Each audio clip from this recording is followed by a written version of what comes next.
You're sharing your screen. Mhm.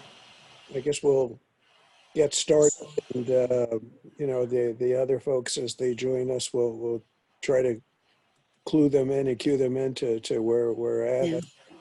And before Jed gets started with the main part of the program, I'd like to thank everybody. I know it's not easy for a non-paid position that you have with the Psychiatric Society to give up a chunk of your evening time, particularly when it's hot, humid, or stormy out. Appreciate the time. I hope you'll find it satisfying and more than worthwhile as you spend a year in your positions as chapter representatives, chapter presidents. And what we were hoping to do with this orientation is to make it a little bit easier for those of you who are relatively new to what happens on a state basis, or even in your own town or county. What you are going to be comfortable doing, where some areas to maybe stay clear of, um, but to make it a worthwhile experience for you. About just to say one or two things about myself. Like everybody else, I've kind of come through the ropes of being, a chapter president and a chapter delegate, and then, from secretary to treasurer to vice president to president-elect. And I've learned a lot during those years watching it. I'm originally a Philadelphian, so I still say things like Philadelphians do at times, but I've been 30 years away from there in a, less populated Northeast Pennsylvania area. I'm an addictions psychiatrist, and I do get to see what goes on across the state as part of my job with community care, which is a nonprofit MCO. I never imagined that the succession to becoming a president would come in the midst of, so many seeming dilemmas and emergencies where we're all faced with it. And, whether it's structural racism, whether it's the pandemic. I thought it was going to be tough enough just being an officer, representative to the society when there was an opiate epidemic going on and a suicide epidemic going on. And now we have three, four other things in front of us. And, real recently, once again, we're aware that psychologists are seeking to go to the legislature to get rights to prescribe medications. So we've got a busy year in front of us with lots to hopefully accomplish, and with everybody's effort pulling it all together, we'll hopefully pull at least a goodly chunk of those things before the year is up. And I'm going to need each and every one of your help and your input. I've kind of learned through the years not to go solely by my own instinct, even though as an administrator, sometimes you fall into that habit. So I've seen it both sides of things. So again, thank you very, very much. And I do plan to be, even if it's kind of virtual or internet or email based, I hope to be available to each and any one of you who have questions or concerns. I can repeat this at the end of the night, but my email is SilbertRR, SILBERTRR, at ccbh.com. Hopefully I'm going to get a chance to join in your chapter meetings and get to talk a great deal more to all of you.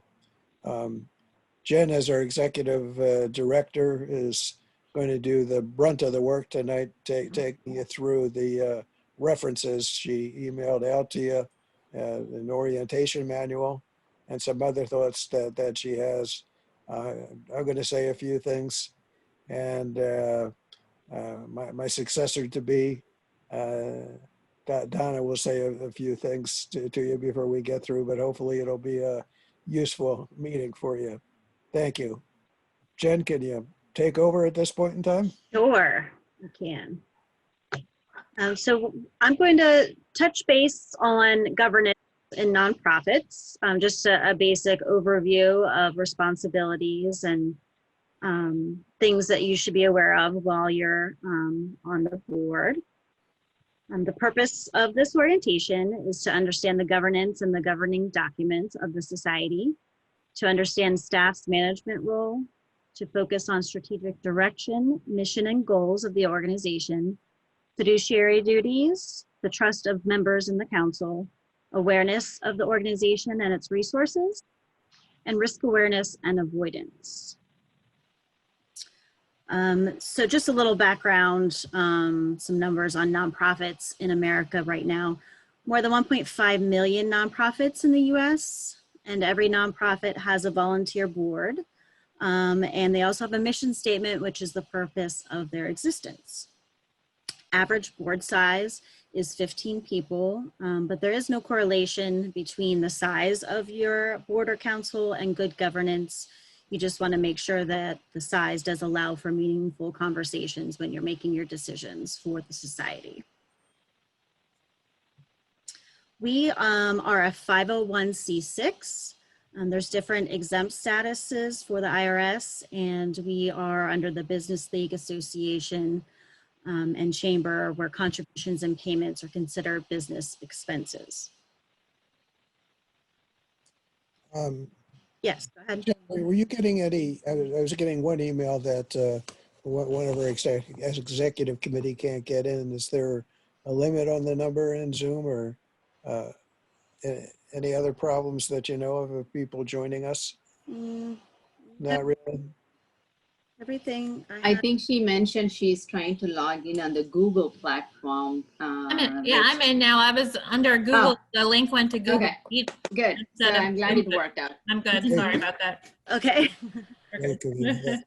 Good to hear you, Kavita. That's Dr. Fisher. Kavita. Okay. Sorry to interrupt you, Jen. That's okay. We'll make sure everybody is on and here.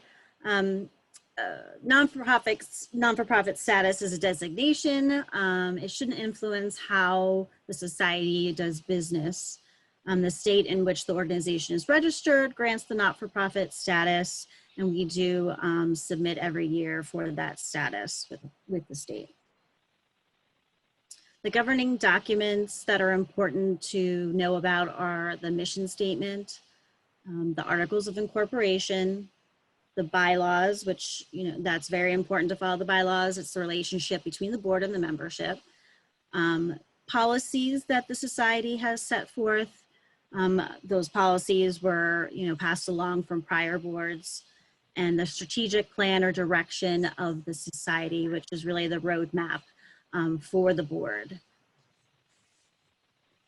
And the mission statement of the Pennsylvania Psychiatric Society is to fully represent Pennsylvania psychiatrists in advocating for their profession and their patients, and to assure access to psychiatric services of high quality through activities in education, shaping of legislation, and upholding ethical standards. Some common values for good governance is accountability, being accountable for your decisions, being transparent with your membership, being responsive to your members and with the staff, participation at the meetings, being respectful to other members of the council with their ideas, integrity, and effectiveness. Any questions? That was just kind of a brief overview if you haven't been on a board before. The council and staff relationship. This is a partnership. It requires that the council and the staff to advance the mission and goals of the society. We work together. We're in probably daily contact if you are the president, or at least weekly contact with something going on. And understanding and respecting the distinct roles and responsibilities of both the staff and the council is key. The purpose of a board or, purpose of a board or council. The big one is the fiduciary principles, the duty of care, the duty of loyalty, and duty of obedience, making sure you're making good business judgment, asking the right questions, acting in the best interest of the organization and the membership, avoiding conflicts of interest and personal interests, and following the governing documents and being faithful to the goals and mission of the society. The purpose of governance, which is the board. All corporations have a board of directors, and its primary purpose is the governance of the organization, to set the strategic direction, set the policies and positions, protect the assets, and represent stakeholders and members' interests and the fiduciary responsibilities. The purpose of management for the staff is to execute those decisions that the council has, support your efforts, administer daily details, monitor and report on the progress of those decisions, manage organizational affairs, the personnel and the property, and any of the official filings such as the non-for-profit status, the tax filings, those types of things. The responsibilities of the council. Very important to attend all council meetings. And start the meetings and end the meetings on time. A lot of the chapters will have a council meeting prior to their educational CME event. So starting and ending those meetings on time is imperative. Also study and understand the mission statement and the bylaws and the strategic plan. The bylaws for the chapters can vary in different ways. So making sure that you have read through your bylaws and understanding those is important. Be prepared when you come to the meetings by reviewing the agenda and the supporting documents, and treat the information that we do send and the discussions as confidential. That is property of the society. Did we have somebody join? No? I thought I heard a ding dong. Yes, Solarnic's on. Okay, hi, Dr. Thank you. Solarnik. Hi. Expectations of council members to promote the organization to others. It's a good idea if you have your roster of members, and if you're at work or another event and you see a colleague and you're like, hey, didn't see them on the roster of being a member, trying to encourage their membership is important. And also recruiting future leaders. Any of the ECPs or residents that will be staying in the state of Pennsylvania, trying to recruit them to get involved in the society. Stay current on issues and trends impacting the organization and the membership. We do send out a lot of emails. We do have the newsletter, and Deb's great at sending information for advocacy related issues. Also looked at volunteering for committees. All the chapters have committees, and the state also has committees, so get involved with those committees if you can. And communicate with the staff for needed information and assistance. We're here to help. So if you have any questions, email, call, and in your manual, you do have, that I sent out yesterday, you do have the list of staff and how to contact us in that manual. Again, just to point out again, financial oversight, protecting the assets, development and approval of an annual budget. So Dawn will be in contact with the treasurer and the president of each chapter, probably very soon, to start to go over the 2021 budget. So you also get financial reports monthly that she will send to you to review and accept. We do have the IRS form that will be sent out to the state council for approval before we do submit that. The executive committee, some of the chapters do have the executive committee if they have a bigger council. And they are authorized by the bylaws to make time-sensitive decisions between meetings of the council. And that's generally including the officers. The executive committee should not seize authority of the councils, and the actions, if they have to make an action before the next council meeting, should be reported to the full council.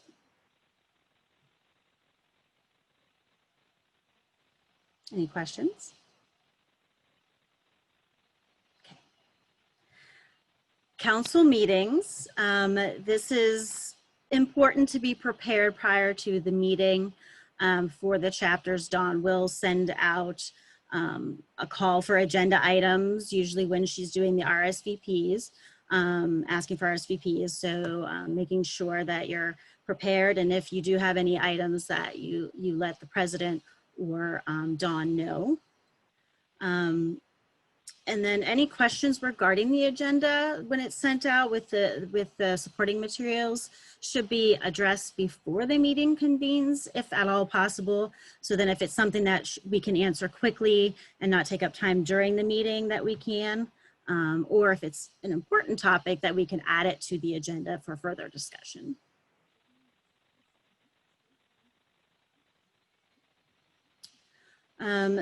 So the purpose of the council meeting is to conduct council business. Sometimes there's great discussion on a topic, and it can continue on, and it might go into a level where it's staff level work that's happening, or the committee is within the council and they start talking about that issue. And we just have to, make sure we're sticking to the agenda and moving things forward, and then letting the committees work those out in other meetings. And then again, just council members should prepare for the meetings and be ready to make knowledge-based decisions. Conflict of interest, you will be getting, if you haven't already, Dawn, did Jill send that out already? Do you know? I believe it was to go this week. Okay, you'll be getting conflict of interest, whistleblower, and antitrust forms that you will need to sign.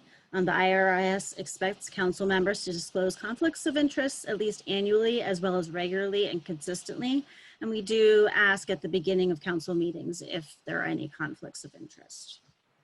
Jen, can I just add that that's going by email? So Okay. it's not, you're not getting paper copies. It'll be by email with a link to a JOT form that you'll fill out online. Thanks, Dawn. Confidentiality. Meetings are a safe place for open discussions without fear of information leaking. Council members have authority, but do not speak for the organization unless specifically designated. Meeting minutes, that is a record. Everybody knows the meeting minutes are a record of the actions of the council, but not necessarily a record of the conversations or notes. So the minutes are the facts of the meeting and not any side conversations in there. They are treated with confidentiality, and any audio recordings are discouraged and should not be retained. However, some meetings I have been in, we've asked to record the meeting because we can't run the meeting and take the minutes at the same time, but then they are destroyed after that. We do follow the American Institute of Parliamentarians Standard Parliamentary Procedure, formerly known as Sturgis. And it is the guide that the council does use for the rules of order. Generally, the majority rules. Dissent or opposition may be heard and noted if requested. Ask the chief elected officer to be recognized. Only one main motion is heard at a time. And after the meeting, all the council members support the decision of the council.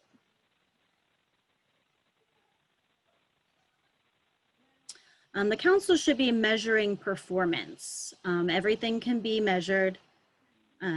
Sometimes it's how will we, you ask the question, how will we measure and evaluate whether a decision or a recommendation is successful?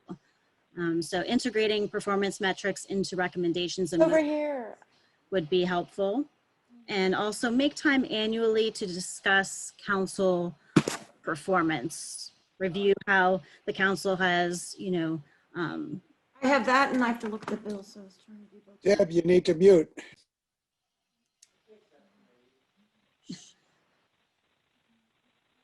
okay.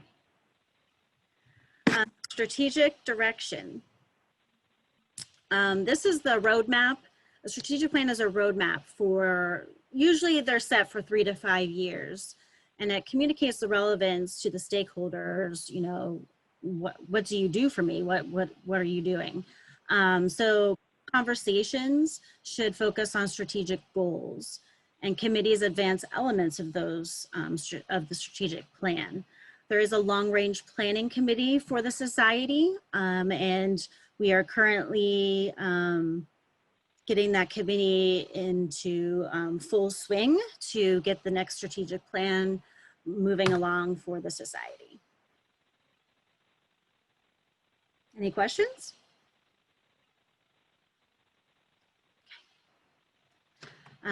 Committee, as I touched on earlier, there's committees.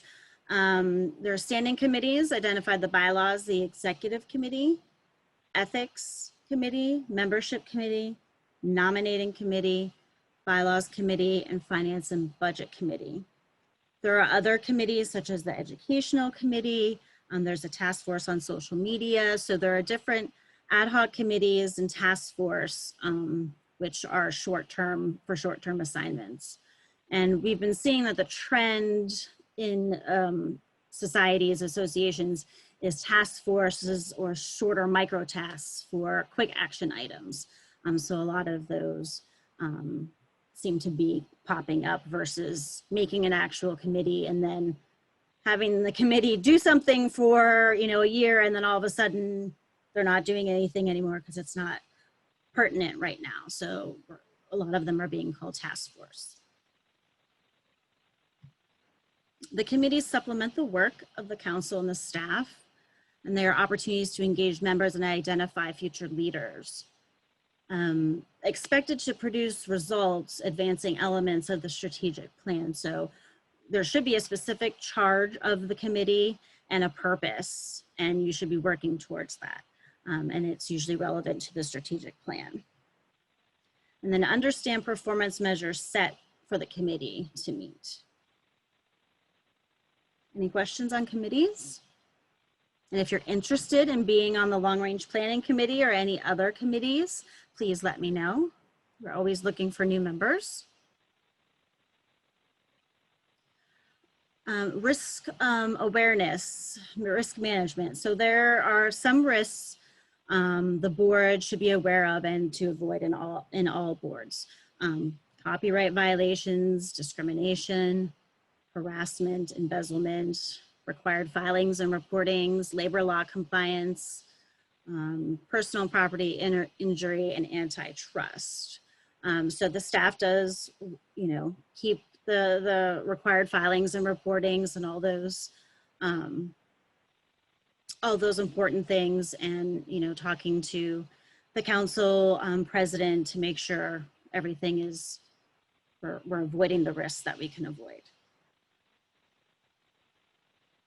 And this is one that comes up often because you might be asked by, they might just call your office, somebody from the media, they want a quote or something. So, you just have to make sure that the committee chairs or other volunteers not seize the authority of the chief elected officer or take authority when not specifically delegated. So you can say, I'm not speaking on behalf of the Pennsylvania Psychiatric Society, but as a physician, this is my personal opinion versus I'm speaking on behalf of the Pennsylvania Psychiatric Society. So you may get calls. Also, if you do get those calls, you can call myself or Dawn or Deb, especially if it's a legislative issue, to let them know, let us know that you have been contacted. And the policies, I touched base on this earlier. And Dawn had said that they'll be coming out via email, the conflict of interest and the antitrust and whistleblower policies. Any questions? All right, Dr. Silbert, you're on. Thanks, Jen. Yep. I just have a very brief add-on to what Jen's already offered to you. You know, we're fortunate to be basically part of the larger and parent organization, the American Psychiatric Association, and that's governed by a board of trustees. And you know, it really does serve our needs with our district branch, and basically its assembly makes actions and recommendations. So there's actions by the board of trustees, and we've had through the years excellent, passionate folks from our state society that have become assembly representatives currently. That includes Marianne Alba and Dr. Rivera and Dr. Neff, Dr. Silver and Dr. Wilson, all folks who kind of know their way around and have been able to transmit very important concerns when needed from the state through the assembly, so that our needs are met. If any of you, as you become familiar and comfortable in your chapter president position or interested in the long run of becoming an assembly member, and a lot of good can come of that, please let us know early on that in the long run you're interested in that. So when there's vacancies, we're not scrounging around to figure out you know, who might fill that position. Our parent organization, the American Psychiatric Association, handles our membership dues. If you haven't had a chance already to look through the full orientation packet that Jen forwarded, I'd encourage you to do so. It has some useful and interesting information about our history, both as a state society. You know, we weren't always, you know, all connected together, and our relationship to the American Psychiatric Association. But, you know, as you're probably and obviously aware, a lot of the actions that we take, we have to do with concert with the American Psychiatric Association, and we depended lots of times about the support and you know, guidance that they can offer. An example, real recently, would be when we did meet with some of the local Pennsylvania psychologists, you know, who were seeking a meeting with us, you know, about their request for prescriptive authority. There was a lot of guidance before that meeting from leadership in the American Psychiatric Association that came in particularly handy for that meeting. I guess I'll end up with that, Jen, unless there's other things you wanted me to cover. Oh, that was great. Thank you. And advocacy, Deb Shoemaker is the lobbyist for the society. Just to give just a little bit of background before she goes into what she's been working on. The council determines our position regarding state laws and regulations and directs all the state lobbying activity through its government relations committee. And your input as chapter presidents and representatives is needed to develop a broad and well-considered perspective. Deb? Hello, and I apologize, I'm late, but I was doing that advocacy. I was on the PLC call. So just to discuss a little, I think a lot of you, I know most of you, you know, for a while, at least some for a while, some, you know, through some chapter work. When we talk about advocacy, and it's correct with some changes, I'm the lobbyist. I did lobbying previously, and since the 14 years I've been here, but now focus is more on, and I think Jen, it's also in your documents, but the focus that I now focus on the advocacy, ethics, and the policy work. So right now, as many of you are aware, we deal as a psych society with, there's the three different branches. We do a lot of work. Executive is a lot of work that we do with the governor and his administration. We do a lot of work with them. A lot of the work that I do and some other members have done is, as I know Hope is on that as well. We work, this is an administration that really has, not just because of the work that we have done, but a lot of the interest that Governor Wolf has in his administration and the relationships we have, like that I have with Secretary Levine, the Secretary of Health and others. There's a lot of advisory boards, advisory committees, and we work primarily with the Department of Human Services. We work with the Department of Corrections on some things, the Department of Health, the Department of Drug and Alcohol Programs. That's where Hope does some work. I know Rich, just an example, Rich just last week or 2 weeks ago, along with one of our members, we gave an interview and some information to the Department of Drug and Alcohol, a contractor they have, to talk about the 255 regulations. So we do a lot of work in the executive realm, anything that's under the jurisdiction of the governor. That also includes other groups like the Pennsylvania PCCD, it's Commission of Crime and Delinquency. We have members serving on those as well.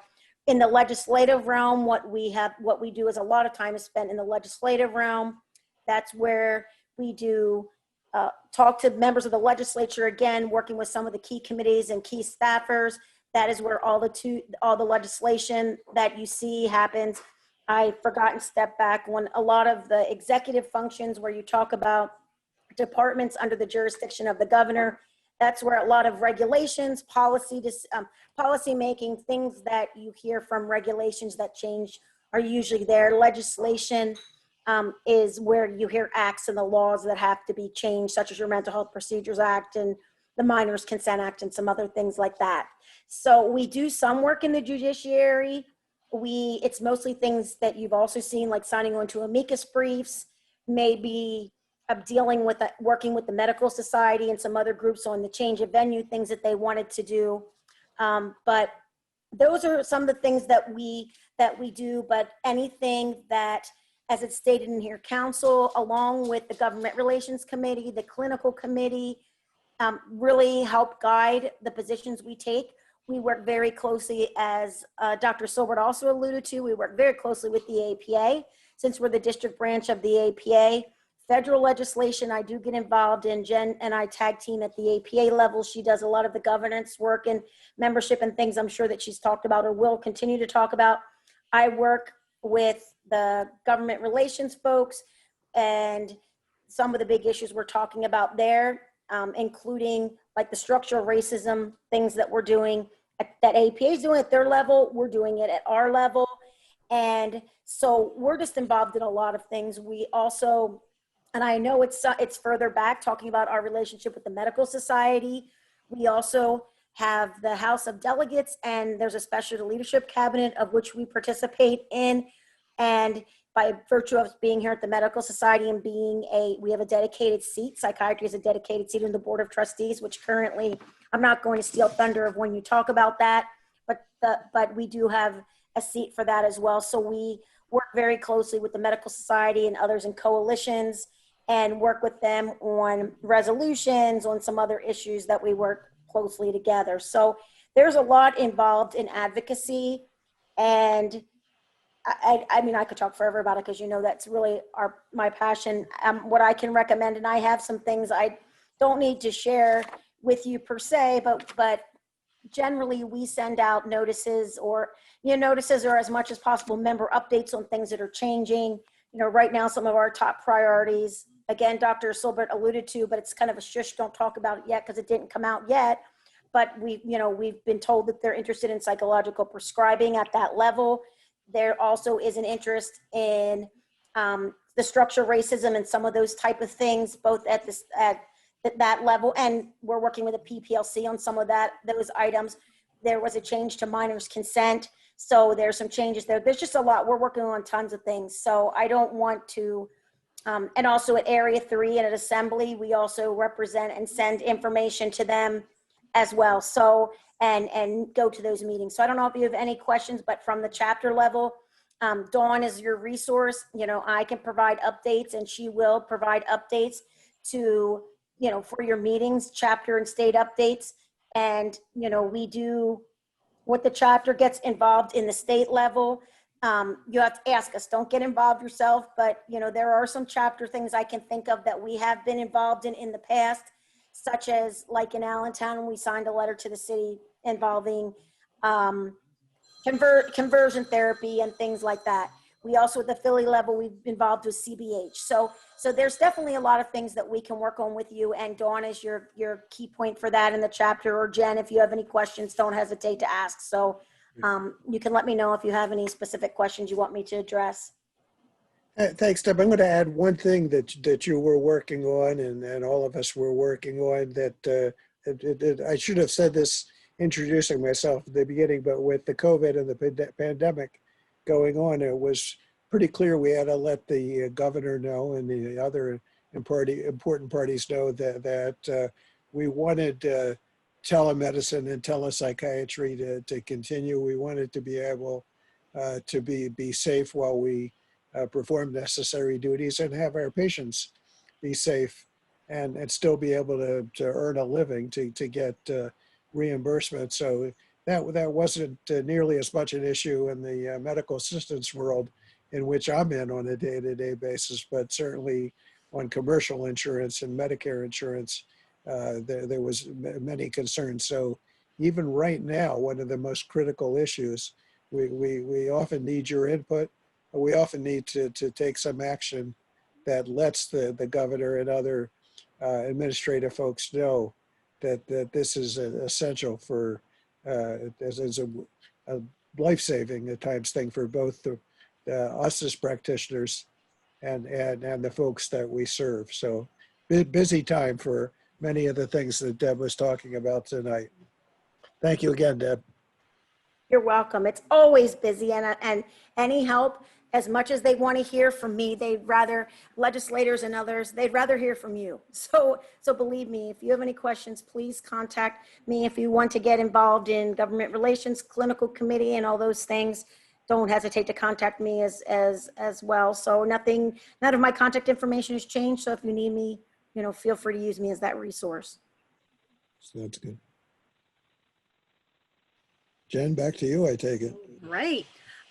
So this portion is chapter information and frequently asked questions. Dr. Ramsamy, do you want to talk about responsibility and the role as a president of a chapter? Sure. Hi, everybody. Thank you for being here this evening. My name is Donna Ramasamy. I am a child and adolescent psychiatrist, and I work at the Lehigh Valley Health Network, Allentown, with Courtney Chelu and Christy Mariocci today with us. The chapter levels, and I have been involved in the APA since as a resident and served in a varied position in the chapters, and then now as a president-elect. So I have learned so much, and I have had varied opportunities to work with the wonderful people in the committee, and it's wonderful thank you for each and every one of you for taking part in the members, the chapter level. Chapter serves as a liaison between our PAPS and to our local communities, as well as to our local psychiatrists. So that involves some of the chapter meetings, which is CME events, or it could be some of the opportunities where you can socialize and network with other colleagues, meeting as a chair, chapter president, you will have an opportunity to organize and coordinate it with Dawn. Dawn is our executive director to help with it. Once our education, we have usually 2 CME events. We have once in the fall and once in the spring. And with this pandemic, I'm sure it is mostly going to be virtual unless the new vaccinations and the rapid test that we are hearing about will make any difference. We also can meet for a business meeting during the educational meeting. The chapter president will be chairing these council meetings and have other opportunities to convey whatever the state is working on to your chapter colleagues.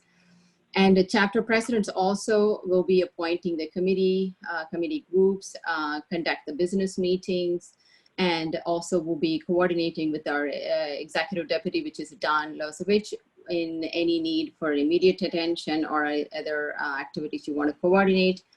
And also, if you need any help with the conducting the business meeting, we will be getting the help from the meeting managers as well to help and to reach out with the people.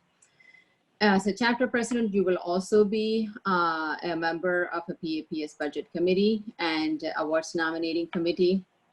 And you'll also be attending the state board meetings in the fall, usually in the summer, to report the progress. And usually, as a chapter president, you will be providing the report as to what had gone into the chapter level. What are your initiatives? What are the things that you're doing to engage, educate, and advocate in your area as well. And if there's any need, like Deb mentioned earlier, if any issues comes up, that we had a convergence therapy, the Bradbury Sullivan learned about few of the therapists were promoting the convergence of the transgender issues, which was brought to us, and the Pennsylvania Psych Society helped, and we later on addressed that. And also the previous president, Ali Rifa, had done a couple of the meetings in terms of media for the substance use and the epidemic, the opioid epidemic as well. So these are some of the things you can relate to the community. Acting and also during the Pennsylvania meetings, we do have quarterly newsletters, right, Jen? Quarterly newsletters. We will, as a chapter president, you will write some information about what's going on in the chapters and what to do. So I am so honored to work with each and every one of you. And to say the not but the least, we have 6 chapters. And Philadelphia is one of the largest chapters, and Pittsburgh is one of the largest, and the rest of the 4 are Lehigh, Western, Central, and Northeastern, which is a small coalition, which Don will be speaking about. So if you have any questions or anything, there's always a past president you can reach to. You can reach out to the Pennsylvania Psych Society and all our staff members. They are very knowledgeable. They'll be very helpful, and looking forward to be working with you. Thank you. Don? Hey everyone. So I'm going to actually cover what Dr. Ramasamy was talking about, the small chapter coalition. The coalition is the 4 chapters. It's Central, Lehigh Valley, Northeastern, and Western.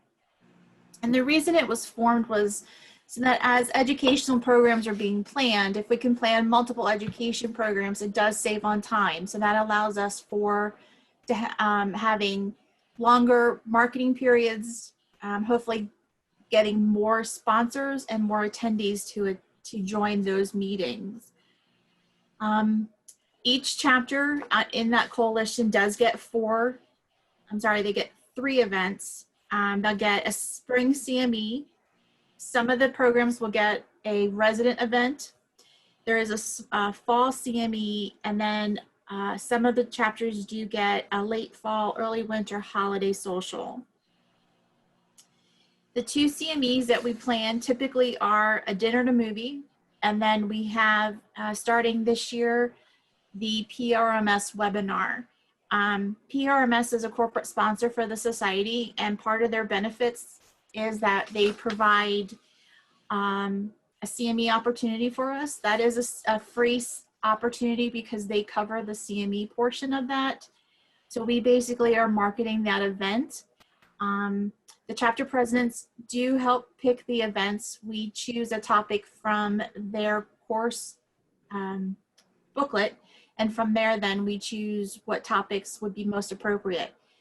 In some cases, we have done it just by chapter. This year, we are doing it as including all of the chapters in the state because of course, COVID-19. Right now in the small chapter coalition, Central is the only chapter that does have a residence program and a holiday social. Lehigh Valley has a residence program as well. The holiday social for Central it's their social, and they also do awards of the evening. They'll do a presidential award, and then at times they have recognized an organization within the Central chapter that they like to, that work with psychiatry or psychiatric situations, and that they have been honored with those awards. For Northeastern and Western also has residence night.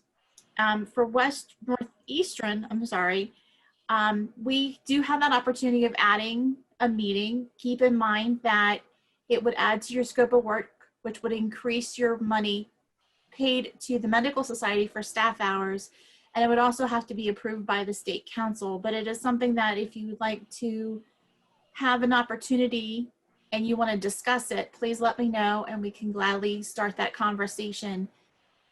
This year, the contract that was signed with the Medical Society was for 2 years. So any additions to the scope of work, as we call it, would take effect for 2022.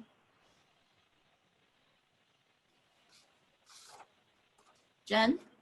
Yep, any questions?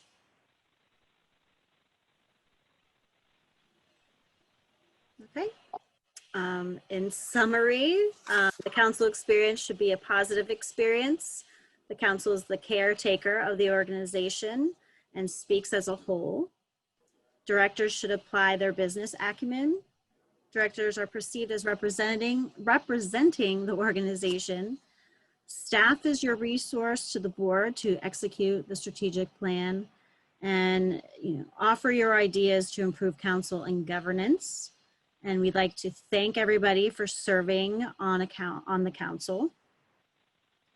I do want to discuss the Psychiatric Society and PA Med connection. You might see, before you might have seen things saying SSMS, and I can barely say it, so I'm glad we changed it to team. The Total Excellence in Association Management. We are the management division, the association management division of the Pennsylvania Medical Society. This division contracts with many specialty medical societies, and there are a few non-medical organizations that we contract with. And we provide executive meeting management, administrative advocacy, and marketing communications support. So all the Psychiatric Society staff members are PA Med employees, and the majority of the staff serve other clients. And I did put in here a list, and I will send these slides along as well. Each staff member's responsibilities and roles. Myself as the executive director is more the administration and management of the society. Dawn is the chapter administrator. Deb is the advocacy and policy and ethics go-to person. We also have a member service specialist, and they are the first point of contact with all members. It's Jill Benish is her name, works with the APA for anything related to membership and the Distinguished Fellows process. Meeting managers are assigned for all the CME events, and we have 6 meeting managers in the department, and they all serve the Pennsylvania Psychiatric Society on their various meetings. And we do have the addition of the marketing communications department that we did add last year. So they collaborate with clients to develop marketing plans and strategic communication plans. They work with Dawn on the newsletter and social media. And then because you don't see everybody, you usually see us 3, but there are other members of the staff that work behind the scenes. So we have Samantha and Tom, who are our 2 marketing communication specialists. Jill Benish, you might see emails from her, is your member service specialist. And the meeting managers are Lauren Kleindenst and Laura Newmaster, Jill Senior, Karen Travitz, Jessica Winger, and Janelle Witters. So just wanted everybody to see their faces because sometimes you don't see them. You might get emails from them, but you may not necessarily see them. So does anybody else from the executive committee have any comments or things to let the chapter presidents know?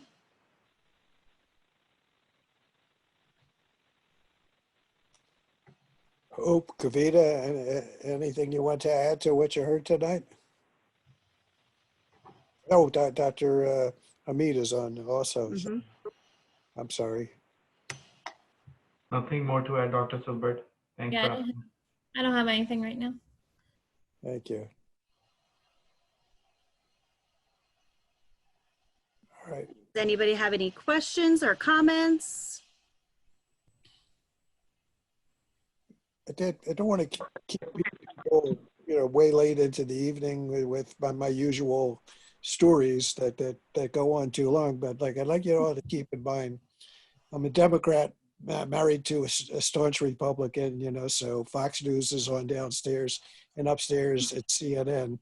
I'm used to kind of trying to tread a path that tries to keep the well-being of all the folks concerned at the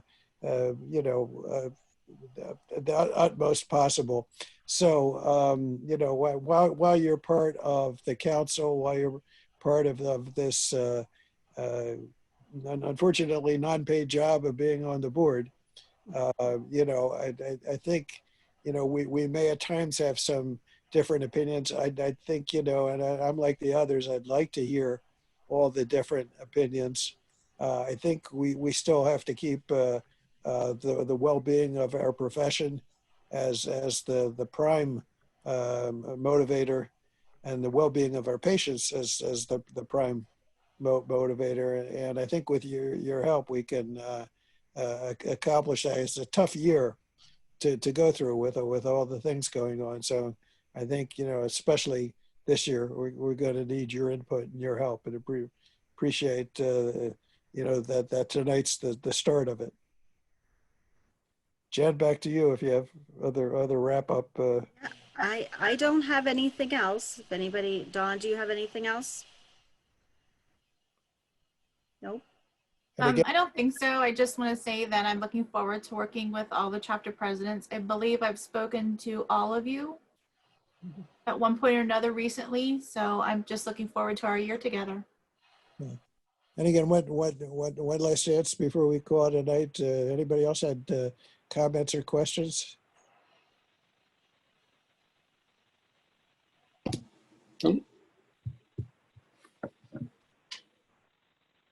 I think there's so much information that we all have to absorb, I think. Right. On a late evening too. But again, for those who are new, please feel free to contact us. Okay. All again, and I hope you stay safe and well out there and weather this storm that's coming through. Take care, everybody. All right. Thank you, everybody.